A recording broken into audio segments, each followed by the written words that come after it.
Welcome, everyone. My name is Wayne Eckerson, your track chair, and welcome to session 3C, tribute to Larry English. It's my pleasure to introduce your speaker. I've known Doug Laney for many years as a fellow analyst and consultant. Officially, Doug is the Data and Analytics Strategy Innovation Fellow at West Monroe, where he consults the business, data, and analytics leaders on developing new value streams from their data assets. Doug originated the field of infonomics and authored the best-selling book, Infonomics: How to Monetize, Manage, and Measure Information as an Asset for Competitive Advantage. Doug is a three-time Gartner Annual Thought Leadership Award recipient. He co-chairs the annual MIT CDOIQ Symposium, this event, and is also a visiting professor at the University of Illinois Geese College of Business, as well as Carnegie Mellon University's Heinz College. So without further ado, it's all yours, Doug. Thanks, Wayne. and good to have you all with us here for this session. And I see already many people in the Q&A are expressing their thoughts about Larry. So definitely welcome you all to do so. We might have a couple of people live join us toward the end here, but let's talk a little bit about Larry. Let's see what I'm sharing here. Yeah. All right. So shortly after last year's CDOIQ Symposium, the data management profession lost a legendary thought leader and much respected practitioner, Larry English. He passed away on October 28th, 2020, at the age of 73 in Orlando, Florida, succumbing to Alzheimer's. He was born on January 30th, 1947 in Abilene, Texas. He's survived by his wife, Diane, and children, Ashley and Chancellor, and a grandchild, Jackson. Larry was a internationally recognized consultant, speaker, and author in information quality. He previously resided in Brentwood, Tennessee. He enjoyed photography and sang at the First Presbyterian Church in Nashville, in the choir for 32 years. Larry was a uniquely successful and transformational pioneer, often referred to as the father of information quality. Larry was most well-known and oft-quoted authorities in data management and data quality, and he developed the total information quality management system by adapting proven quality concepts from Deming, Kaizen, Juran, Shewhart, Ishikawa, Crosby, Baldrige, and Six Sigma.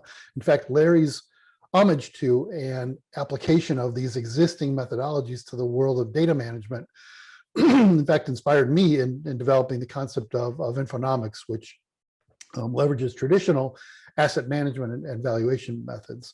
Now, I first met Larry while we were both consulting to Blue Cross of Illinois, now Healthcare Services Corp. When I was, and then he invited me to speak at one of his conferences, where I remember debating him, probably acerbically so, on whether or not data needed to be duplicated for quality and accessibility reasons. Anyway, this discussion with him stayed with me, and actually is now embodied in one of the generally accepted information principles that I published several years ago and are in the book. The TIQM system Larry developed has been implemented in market-leading organizations worldwide since the early 1990s. He's had worked in with 400 leaders in more than 40 countries on 6 continents. He was featured as one of the 21 voices for the 21st century in the American Society for Quality's journal Quality Progress in January 2000. The Heartbeat of America awarded him the Keeping America Strong Award in December 2008, honoring his work in helping organizations eliminate the high costs of business process failure caused by poor quality information. Larry was honored by this event, the MIT Information Quality Program, for a decade of outstanding contributions to the field of information quality management in July of 2009. In addition, the American Society for Quality and DAMA International have each recognized and bestowed honors on Larry for his contributions, his books, Improving Data Warehouse and Business Information Quality, and his other book, Information Quality Applied. They've been industry staple for decades now. In 1987, he founded and ran the consultancy and training certification organization called Information Impact International, and founded the International Association for Information and Data Quality, the IAIDQ. Larry began his career with Sears Roebuck and Company as a programmer and systems analyst, and he went on to found the consulting firm Information Impact International, and served as an adjunct associate professor in computer science as well. His key message about information quality was that it shouldn't focus on downstream data cleansing or even about data itself, but rather on improving business processes to increase information quality. This session isn't going to be a lengthy one. I'm not going to share his entire TIQM methodology. That would take several days, but I'm going to share some of Larry's work and ideas in the hopes of perpetuating them and revitalizing them among the next generation of data leaders. In a few moments, I'll also encourage anyone who has read his books, or listened to him, or worked with him, or otherwise been inspired by him to share your own thoughts. Actually, you can continue to do so in the chat right now. Make sure I'm sharing here. Am I sharing now? Yes, you are. Okay, thank you. And I'll share some thoughts that other people have sent to me. All right, let's move along. There we go. His first book, Improving Data Warehouse and Business Information Quality, the cover reads that each year companies lose millions as a result of inaccurate and missing data in their operational databases, and that this in turn corrupts data warehouses, causing them to fail. With information quality improvement and control systems like the ones described in the book, he wrote that your company can reduce costs and increase profits from quality and information assets. The book arms you with a comprehensive set of tools and techniques for ensuring information quality, both in source databases and the data warehouse itself. Larry was a confident professional, and his belief in the principles and methods in his book were no exception. In the cover of this book, or in the inside of the book, he wrote the following author's warranty. If you are not able to apply ideas contained in this book to achieve value to your organization worth multiple times the cost of the book, I will personally refund you the purchase price you paid for the book. I'm unaware of anyone who took him up on that offer. Regarding the book, one reviewer wrote that the premise of improving data warehouse and business information quality is that the quality of information stored in a database is just as measurable as the quality of cars that come off an assembly line. Furthermore, database managers can take steps to ensure that their databases collect the best possible information. This reviewer writes that it's a dense book loaded with management jargon, statistical analyses, and complicated flow diagrams. He says you won't succeed in skimming casually through it. You certainly won't. And you will probably get more out of the book if you have some experience with quantitative management techniques. Regardless, the reviewer goes on to write that this book makes excellent reading for those taking the holistic approach to database design, in which a good database considers where the information comes from, how it's used, and what results come from that use. In the book, he covers some of the methods for extracting information from various sources through surveys and other methods before launching into what this reviewer calls an elaborate discussion of information quality metrics.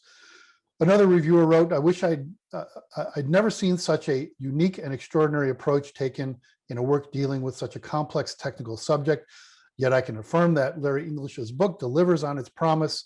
As other commentators have averred, the book is much more than the title implies. It is, as one reviewer has rightly opined, nothing less than an overall strategy for enterprise effectiveness with respect to the most important and the only truly proprietary asset an organization has, its data. Another person wrote, this book makes me realize how absolutely I don't want to work in the data quality or data warehousing profession. So his other book, Information Equality Applied, published in 2009. From the back cover, it states that 122 organizations lost a total of 1.2 trillion in process failure and waste caused by poor quality information. Learn how your organization can avoid the same fate. The cover goes on to say that business excellence is not a myth, it's a state of world-class performance that can be achieved by applying quality management principles to manufacturing, service delivery, and information quality. And in the information age, organizations cannot operate effectively without quality information. Manufacturers don't count products in the warehouse to know inventory levels. They look at the inventory information. Banks don't count currency to tell you their balance. They provide you account information. Errors in information cause processes to fail. So he suggests that world-class business performance requires designing quality into information processes to capture and deliver accurate, timely, and unbiased information to knowledge workers who perform the enterprise value work. And that while this concept may sound mythical, the TIQM quality system proves otherwise. Now, about the time he started writing the book, Larry says he received an email from someone who he just calls GP, I don't know who that is, who remains, I think, anonymous to this day. This person writes, he says, my career in information management has now taken me from company 1 to company 2 to company 3 to company 4. The thing that they all have in common is a desire to cut corners and deal with quality later. It takes a lot of energy to be the information quality cheerleader, and I find it discouraging and overwhelming at times. Keep writing your articles and books to encourage all people like me who are dealing with these issues every day. Larry responds to him that this book is written especially for people like you who care about your end customers and your internal information consumers who require quality information to perform the work effectively to accomplish enterprise mission and stay in business. As I read through the book, I realized it's more of a methodology than it really is a read.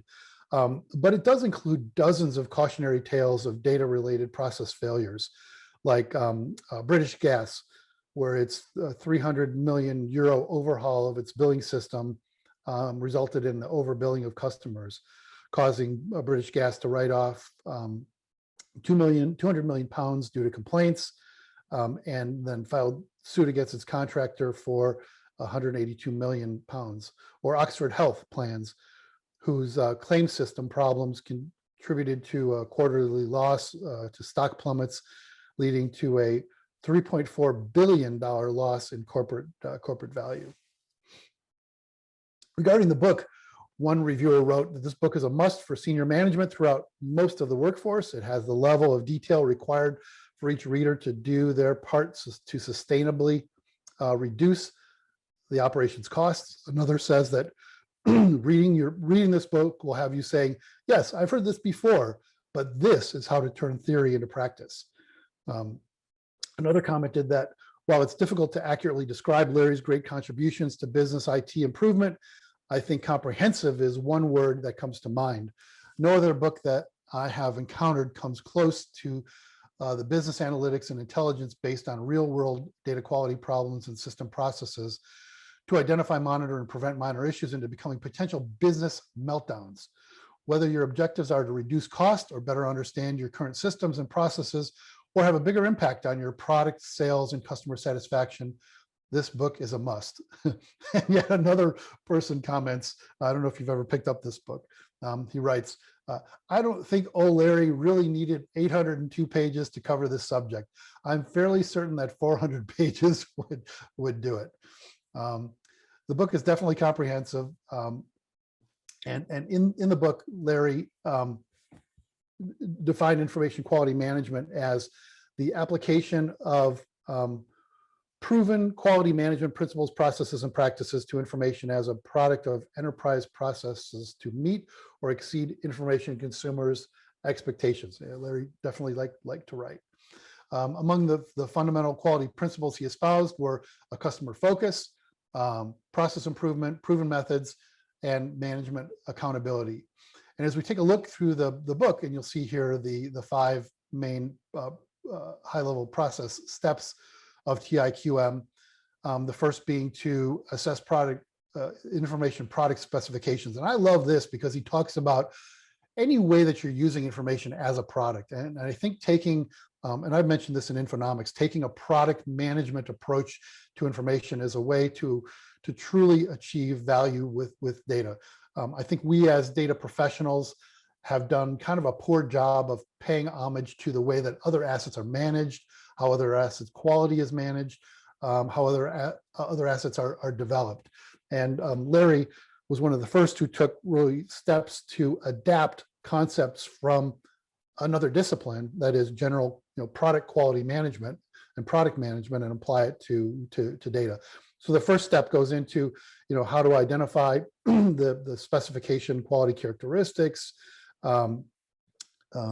identifying the groups, identifying the measures, identifying the stakeholders, ensuring that the product specifications conform to standards, assessing stakeholder satisfaction with the current information products and the specifications themselves. Step 2 goes into the information quality assessment. What are the characteristics of information content, the presentation of information, the objectives and measures and tests, and what he calls the information value circle. It also goes into verifying sources and how to interpret and report on information quality. The third step on measuring poor quality information costs and risks focuses on the impact of information quality. You notice the name of his firm was Information Impact. And so this is about identifying key business performance measures, calculating information systems and costs, calculating the costs of poor quality information, identifying different customer segments, the lifetime value of customer, calculating the opportunity costs of poor quality. Remember, we talked about opportunity costs in my last session. What else does it get into? Step 4 gets into improving process quality, which includes the process for improving a project for information process improvement, the steps and guidelines, the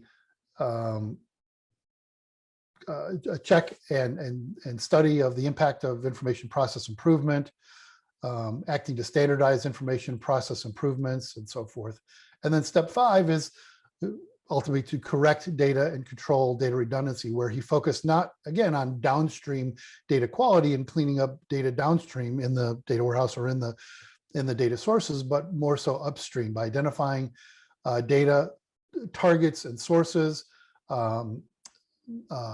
setting up and identifying the process steps for dealing with data quality, conducting assessments, parsing and standardizing data, matching and consolidating data, analyzing data defects, and then auditing and controlling data extraction, transformation, and loading. The book goes on to talk about how to apply information quality concepts, or how to apply other quality methods to information quality. Now, Larry didn't just write a couple of books. Some of you may remember the magazine DM Review, one of the first journals dedicated to data management, data warehousing, and data quality. In addition to his 2 books, Larry was a regular at data conferences around the world, and for more than 10 years wrote a column in DM Review magazine called, of course, Plain English. His observations and recommendations then, I think, are as prescient and apropos today as they were a decade or 2 ago, and I definitely suggest checking them out. There's a link that I'm sharing here. Larry also believed that successful information quality should consist of 2 sets of plans, one long-range plan to establish the information quality environment, plus an immediate improvement initiative. He showed how this kind of approach, this kind of 2-pronged approach, could cut in half the cost of continuing with defective processes while addressing the downstream data cleansing, which of course is still necessary. But I believe one of Larry's greatest contributions was the adaptation of Edward Deming's quality principles to information quality. Edward Deming was an engineer born in 1900 who developed a set of 14 quality principles. Now they're shown here, but what I want to do is articulate Larry's adaptation of these principles for information quality. The first one, he said, is to create constancy of purpose for improvement of information product and service. That is, create a long-term plan and the obligation to the knowledge worker that you're never going to cease. The second is to adopt a new philosophy of quality, of quality shared information as a tool for business improvement, that reliable quality shared information reduces overall business costs. The third is that we should cease reliance on data and application inspections alone to achieve information quality, and that we need to design quality into the information design and production processes. The fourth, he suggested that we should end the practice of developing applications on the basis of time and within budget measures alone, and capturing data at the lowest cost. Fifth, he said that developing single data creation programs and trusted information producers improve constantly and forever the processes of application and information development and service and of information production. And that we should do this through a habit of continuous information defect prevention. Sixth, he suggested that that we should institute training on information quality for all employees, especially management and producers of data. Seventh, that we should institute leadership for information quality, appoint a full-time information quality leader, and that management must assume accountability for information quality. Eighth, he suggested that we need to drive out fear of data uncertainty or data correction. We should implement incentive programs for finding and correcting problem causes, and that we should not blame or punish people. Ninth, that we should break down barriers between business areas, information management and application development, IT businesses, business area, and business area units. 10th, he said that we should eliminate slogans and exhortations, replace them with actions for information quality improvements, such as a plan, do, check, act process for information quality improvement. 11th, he suggested eliminating quotas of productivity that increase errors and the cost of scrap and rework when it comes to data. 12th, he said that we should remove barriers to the pride of workmanship. We should empower information producers to fix the broken process. 13, he wrote that we should institute a vigorous program of education and self-improvement for all people. We should understand the paradigm shift and learn tomorrow's skills. And finally, he said that we need to take action to accomplish the transformation for information quality, and that senior management must feel the pain of the status quo to organize itself and communicate to a critical mass, and that every process is a candidate for improvement. So I'm going to invite a few people to say a few words at the end of the session here. First, I'm going to read from some people who submitted some thoughts here. Laura Sebastian Coleman, data quality lead at Aetna, wrote that when she started working in data quality management in 2003, the first thing I did was try to educate myself. One of the first books I bought and read was Larry English's Improving Data Warehouse and Business Information Quality. Methods for Reducing Costs and Increasing Profits. So that's the title of the book, full title. She says, I was amazed and engaged by this encyclopedic work, which drew on the history of quality, the set of concepts surrounding knowledge management, and deep knowledge of architecture. Larry was committed to helping organizations get value from their data, but much more than that, he was committed to improving the quality of the information on which our organizations depend. Because of this, she writes, he was also committed to helping anyone who shared his desire to improve information quality. He had great faith in the processes by which we improve what we do. The book was a testament to that commitment. As we were the numerous, she says, also were the numerous articles he published and the many seminars he taught and the many people he influenced.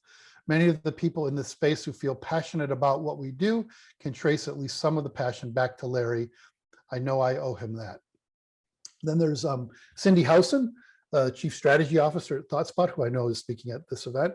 She writes that I met Larry while teaching at TDWI. He once said, and later wrote, that poor data quality was the single biggest threat to humankind. Think about that, the single biggest threat to humankind. Initially, Cindy writes, I thought that it was hyperbole, but as I researched his work, he cited number of lives lost due to bad data in healthcare. And I know Robert Smallwood has also written about this. He makes a compelling case And so I quote him in both my books on this topic. He was revered. So I'll leave it at that. I know there's a few people who have joined the session here. I think Piyush, you wanted to say a few words? Sure. Thank you for giving me this opportunity to come and talk, Doug. Larry English is, for those who had not met him, he was a very gentle soul at first impression, perfectly well-dressed gentleman who, despite his small frame, had a very powerful voice and was, of course, an internationally renowned consultant impacting the field of information data. Of course, we have all read his books. I've been a student, but when he would speak, citing Deming and Juran, a lot of us with engineering background would go back into our memory and be smiling at the back how he connected the dots from the general field to information quality. I had the privilege of speaking at his IQ conference when I was with PricewaterhouseCoopers leading the information integrity practice. And then I was fortunate enough to come in touch with him and work closely via IAIDQ, where I later ended up serving on the board for almost 10 years. He was a prolific writer, speaker, and teacher. A few months after I joined IIDQ, because he wanted some DM review column that you talked about, Doug, plain English about data quality. And I felt blessed as well as very satisfied to work with him. The data world lost a visionary thought leader last October, but his countless disciples and students and his TIQM methodology will forever live in our hearts. Thank you very much. Thank you, Piyush. Beautiful. Well said. We also have on the line here, Dar OBrien. Dar, do you want to say a few words? Yeah, thanks, Doug. Yeah, what is there to say about Larry?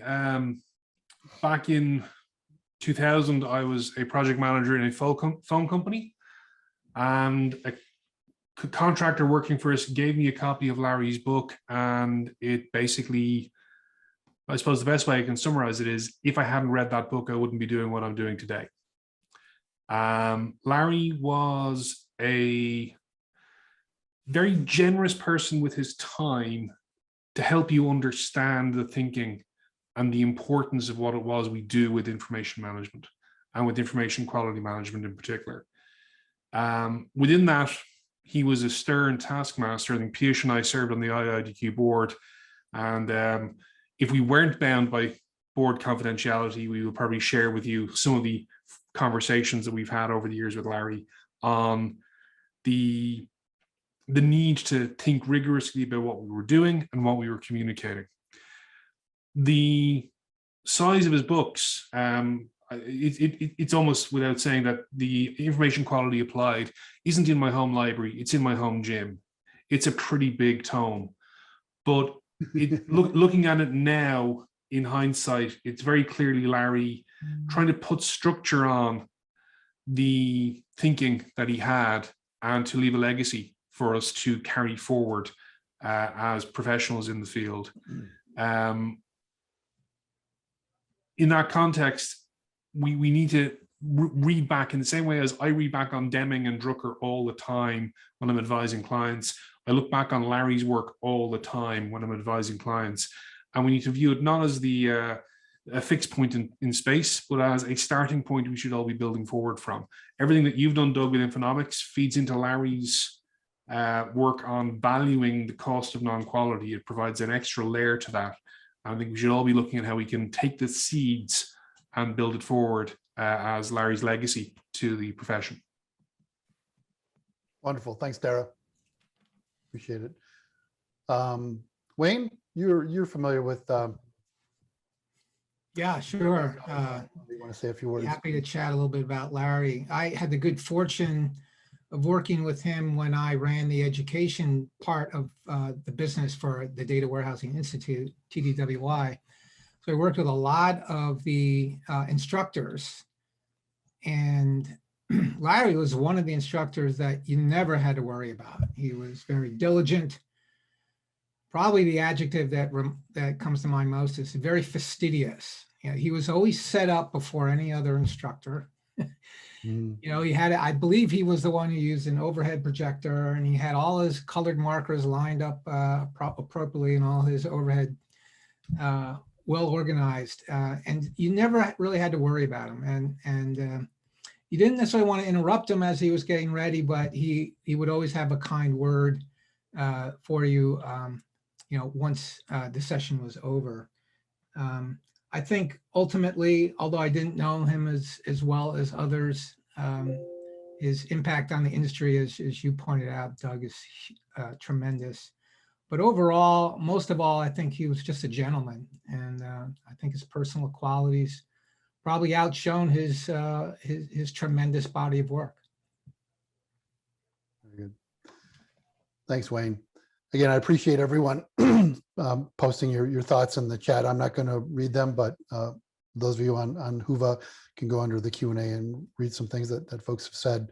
Hopefully, we'll capture them for posterity, and perhaps even share them with his family. So let's just wrap up. This doesn't need to be a particularly long session. I just want to recount that in the January 2006 issue of DM Review, Larry wrote a piece, coincidentally, remembering the management pioneer Peter Drucker, who had just recently passed away. And he associated Drucker's many concepts and witticisms to information quality. One of the quotes he recalled was that plans are only good intentions unless they immediately degenerate into hard work. So I say we all pay homage to Larry, whether we knew him or not, by putting in the hard work necessary to manage information as an actual asset. So thank you all for attending.